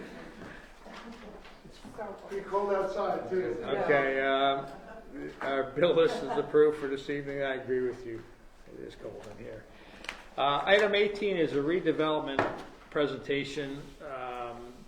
The applicant is Rose Realty 2 LLC, requesting review, permitted change of use, construction of a parking lot with access to the market yard, 21 Hudson Street, Block 62, lots 27 and 26.01. I'm going to turn this over to our attorney, Mr. Cosgrove, to introduce this. But Mr. Chairman, the applicant has requested a holdover on this. good, because I had a question on it anyway. So. Yeah, you will note that our engineer had extensive comments. That was going to be my question. So we suggested, and they agreed, that we will have an informal meeting to review those comments with him and see how many they can come into compliance on before it gets here. all right. Good, yeah, that's, Mr. Mayor, if I may, please? Yes, please. yeah. I really appreciate that because that was a concern for most of the council members tonight. A couple things, if we may, just to have highlighted for the conversation. Lighting on the island between the market yard and the new parking lot. Concern about drainage, the number of outlets from the lot, there's only one.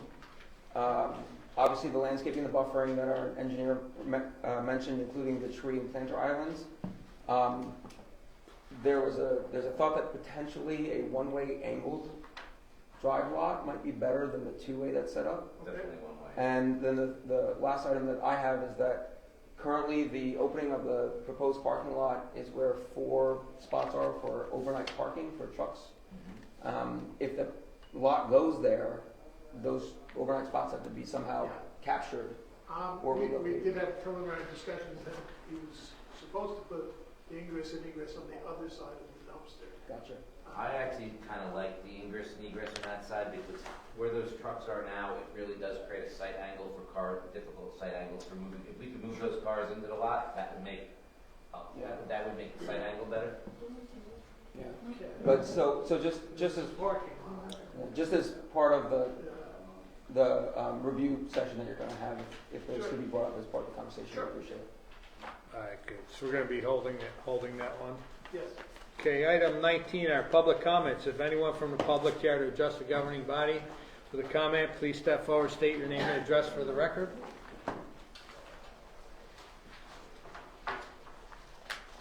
Good evening, Jay Sims, 13 Robertsville Road. Mr. Mayor, Mr. Council, first let me begin, I wasn't here back in December, but thank you all for the kind words during my term as chief. It was a pleasure working with you all, including Mr. Gallo and your staff.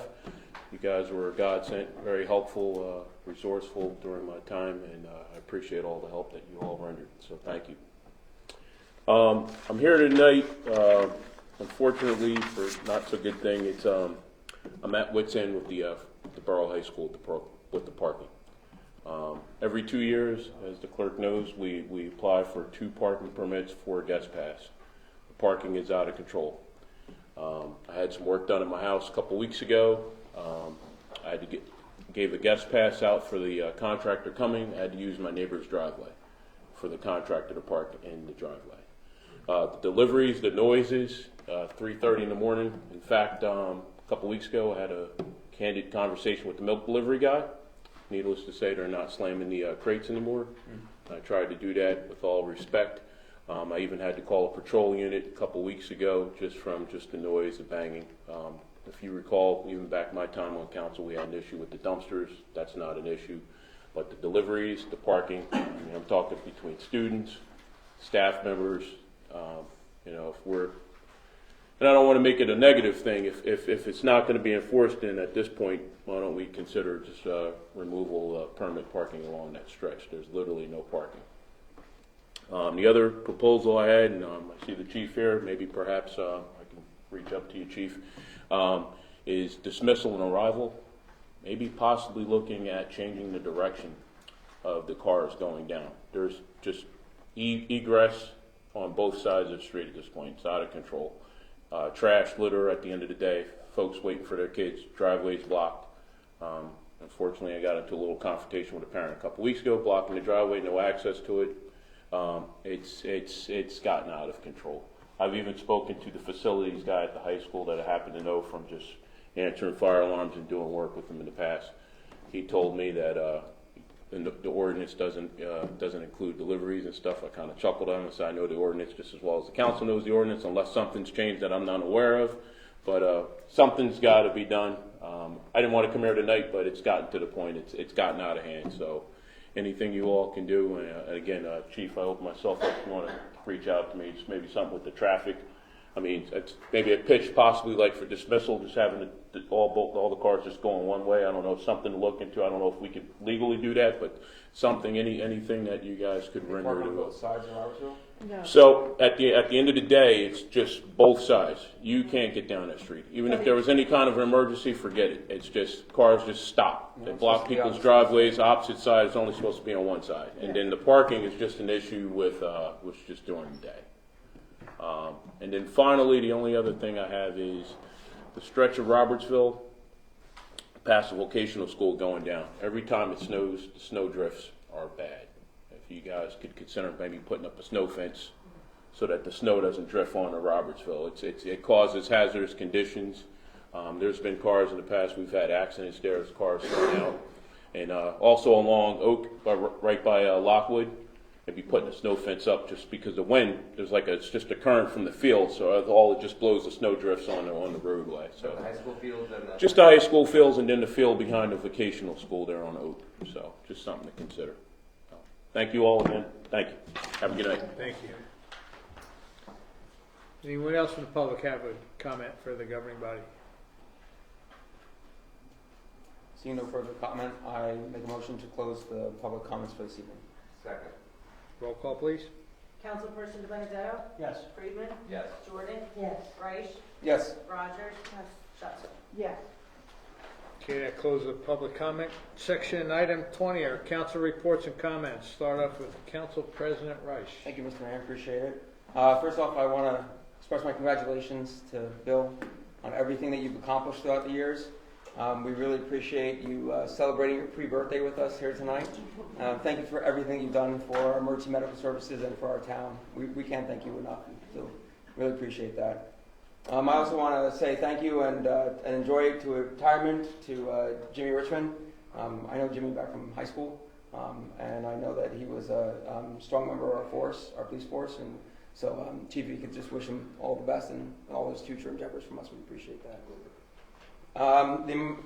Memorial Day Parade Committee is heading into full swing on this year's 151st parade. This year, the lead veteran organization is the American Legion Post number 54. So we are starting to meet to discuss coordinating and the size of the parade. We appreciate the information that we found out about the DOT process that regarding street closures and whatnot. So this is going to be a fun thing to do. Basically, in summary, the DOT has changed their permit process, where there has to be a traffic plan put in place, it has to be reviewed by engineers, requires detour signage and whatnot. The nice thing is that once we get through all the events and parades that we have in the borough, in a year, we hopefully will be covered for a number of years until the DOT changes the process again. So we'll see what happens with that. I want to thank everybody for coming out this evening. Really appreciate that on this cold evening. And lastly, as yesterday was the observance of Martin Luther King Jr. Day, I took a virtual tour of his memorial in Washington, D.C., and I never realized how many of his quotes from different sermons and speeches over the years, which are on the walls of the memorial, apply to back then and also apply now. And one of the ones that stood out to me, given everything that's going on in the world, both away and home, from his Nobel Peace Prize acceptance speech from Oslo, Norway in 1964. Dr. King said, "I believe that unarmed truth and unconditional love will have the final word in reality. This is why right, temporarily defeated, is stronger than evil triumphant." So keep just in your heart, and thank you very much. Appreciate it. Thank you. Councilmember Schutzer. Jeff Friedman and I attended the Monmouth County 250th celebration meeting this past week with the county, and we are working hard to be an active part of that celebration of our country's 250th anniversary, and I think stay tuned. We're going to have some nice things going on. Also, yesterday, the mayor and I had the honor of giving a citation to a 100-year-old veteran who is in the township. We think they got mixed up about the governing bodies, but they asked us to come and we jumped at it. And we gave him a citation, 100 years old, and he said, "And we'll be giving you one too, Bill." And we asked him, somebody there asked him what his secret was to what the secret was to his longevity, and he said two things. He said, "I was always a hard worker, and chocolate." So there you are. That gave me hope for the future. Chocolate's my favorite. Freehold High School is planning a night out downtown, which will be held in March at the American Hotel. Tickets are $90. They're looking for people to attend, and they're looking for donated basket items. I have posted out on the bulletin board out in the main lobby. I posted all of the information about that, and I hope some of you will look at it. And if you can attend, we attended last year, and it was absolutely such fun. It is sponsored by the Booster Club at the high school, and all the money goes to benefit all of the activities there, not just athletics. So I hope you'll check it out, and if you can attend and form tables, it's wonderful. But if you can't, maybe some of your organizations or groups could give donate baskets for the raffle. I know there are other things, but we've been here a long time, so thank you very much. Thank you. Councilmember De Benedetto. Yes, thank you all for coming out tonight. I know it's a long night, but thank you guys on this cold night to sticking around. To the first aid, great job as they did tonight. and they did on that night that they responded. Bill will tell you, the first time you deliver a baby, the first time you get a call like that, it's adrenaline and training. And you hope the person you're with was paying attention. You're scared crapless and that's all you do. Jimmy Richmond started in our code enforcement office. I think the second week in he showed up with a pair of designer ripped jeans and some kind of t-shirt. And I said, Jimmy, you need to dress for the job you want, not the job you have. Wear something, Dockers, just look the part and dress for the job you want. Then he became a police officer, and when he takes it off for the final day, great job. Great career. Bill, congratulations. I'm still your senior, remember that. Bill and I worked together at a local funeral home here. I got there like 2 months before he did. One night they needed the first aid, painted, cleaned up. So I went over to the jail and got the person in charge, the people that come out and help out that need to do some community service. And I called Bill. I said, we're going to line it up. What do you need? No, let me get Marilyn on the phone. So Marilyn picked up the other phone. Back then you could have two phones and they joined. It still does. Yeah. And he still does probably. And Marilyn was on the other end and she said, Mike, no problem. We'll get him subs. We'll get him pizza. We'll get him beer. We'll get him some, maybe a bottle of something. I said, Marilyn, you can't get them alcohol. Well, when Bill works at the end of the day, hard day, I give him, an adult beverage. And I said, well, Bill doesn't come home in an orange suit and Yeah, it comes home. Am I right? Marilyn always had a cocktail for you. Congratulations, my friend. Have a good night, all. Thank you. Councilmember Jordan. Bill, your legacy to the commitment to this community for the past years is extraordinary, and thank you. And for those 45 years you've been on the Board of Health, I've had the pleasure and the privilege of serving with you for the past 5. And every meeting, it's always about the health and wellness of our community, and that's top of mind for you, so thank you. And you're already missed. Lane can tell you you're already missed on the board. We had our one meeting and wasn't the same without you. So, thank you. Thank you for everything you do. Just a couple quick things. Speaking of Board of Health, we have on January 25th, this Saturday, we have a rabies clinic, and that's at, what time? 9 to 11. At the firehouse. So anybody can come on down and get their cats or their dogs some shots, and you can register them for a license as well. Mayor's Wellness Yoga starts up February 5th at Court Street School. So if you go on the website, you can find it, or on our Facebook page, you still have information on that. And on the, Stephen mentioned about all the stuff that we're doing to our parks too. Recreation has also purchased several chess tables. That'll be going in all of our parks as well. So look for that as soon as the weather breaks. That's all I have. Thank you. Thank you. Councilmember Rogers. Thank you. I'll try and be quick. I have a few things.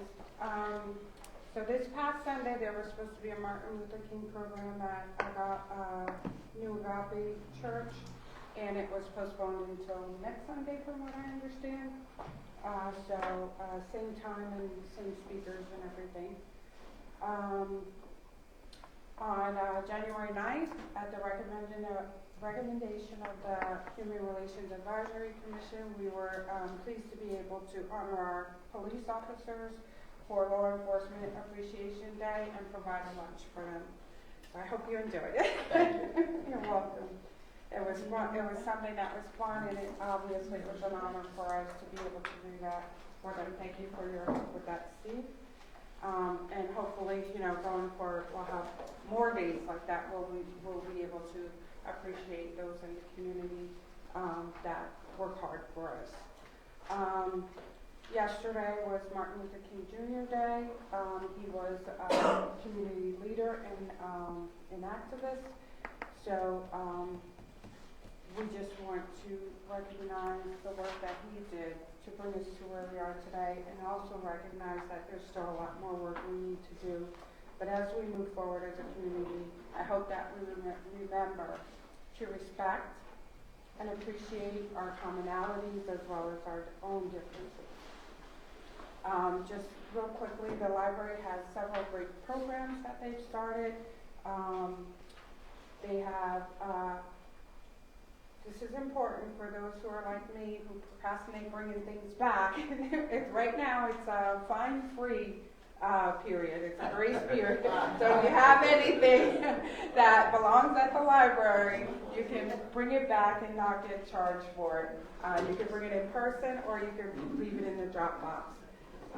On Saturdays, they started a program called Not So Fast, and it's KNOT-SEW Fast, and it's welcoming all kinds of needle artists, and whether you crochet, whether you knit, whether you sew, whatever it is that you do, just come and hang out with the community and have some fun chatting and working on your project. I went to the first one, and it was really a lot of fun, and it was nice to sit with the ladies and to work on the project that I had just started. They also have game days on Tuesdays from 4 to 5:30, which is open to all ages. And I guess, in line with the chess tables that are coming, you can go and learn how to play chess from 5:45 to 8:45 on Tuesday. It's supported by the Monmouth County Chess Club. They also have Curiosity Club and Toddler Time. All these things can be found on the Facebook page, on their website, or you could sign up for the newsletter and get a monthly notification of what's going on.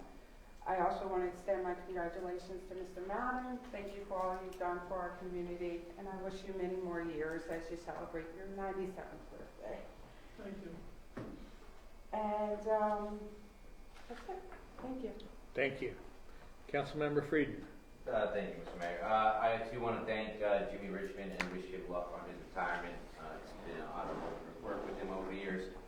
To Bill Madden, congratulations and thank you for all of your hard work to this community. My biggest honor working with you was making you our Grand Marshal of the St. Patrick's Day Parade. And I understand your family's all coming back. We're getting a float for you guys, so it's going to be a fun. You didn't know that part yet?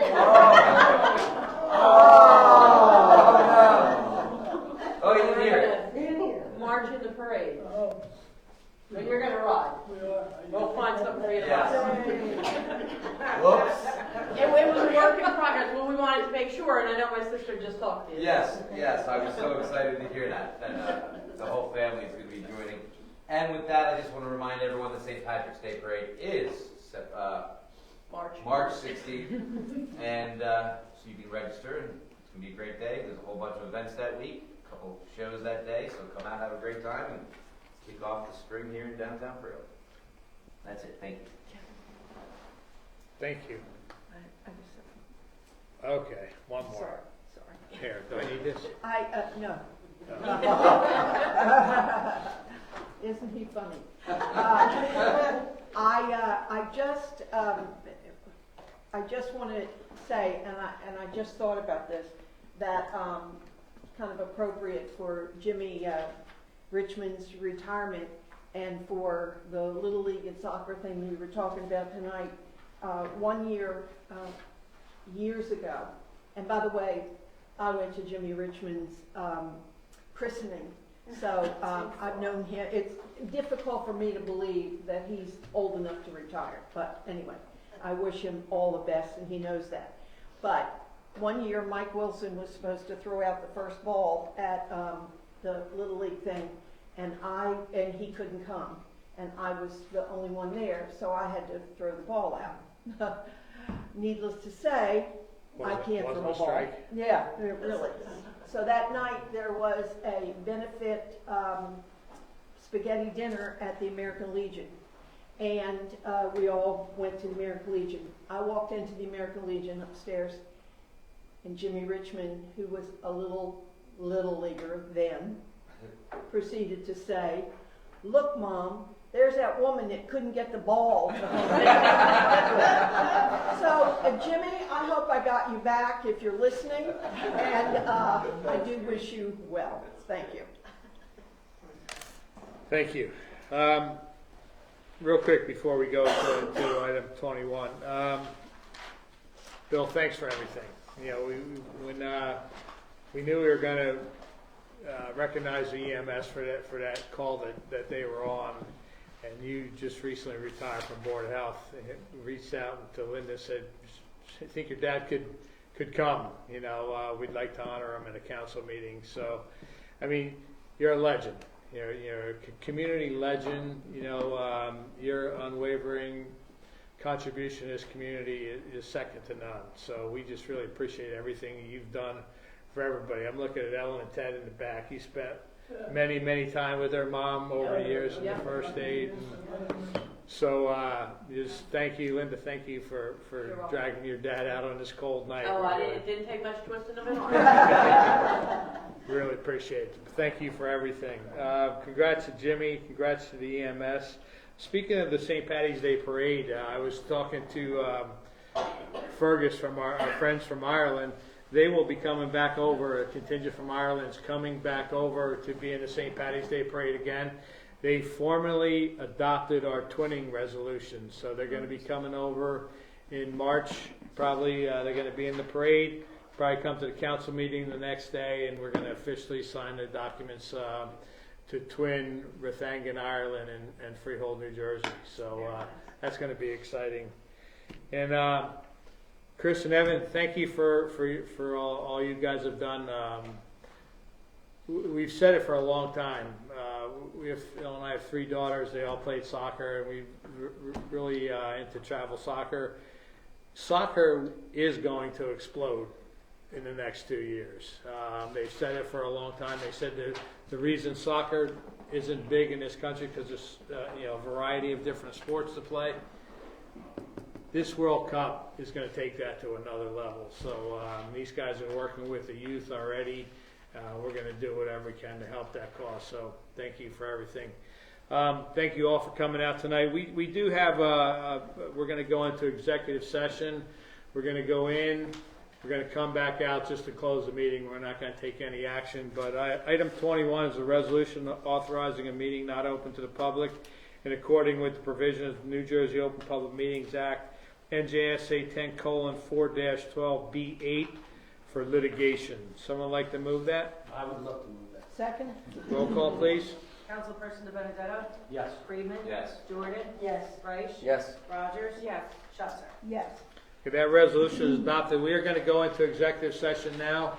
So I thank you all for coming out this evening. Like I said, we're going to come back out just to close the meeting, not take any further action. So good night. Thank you.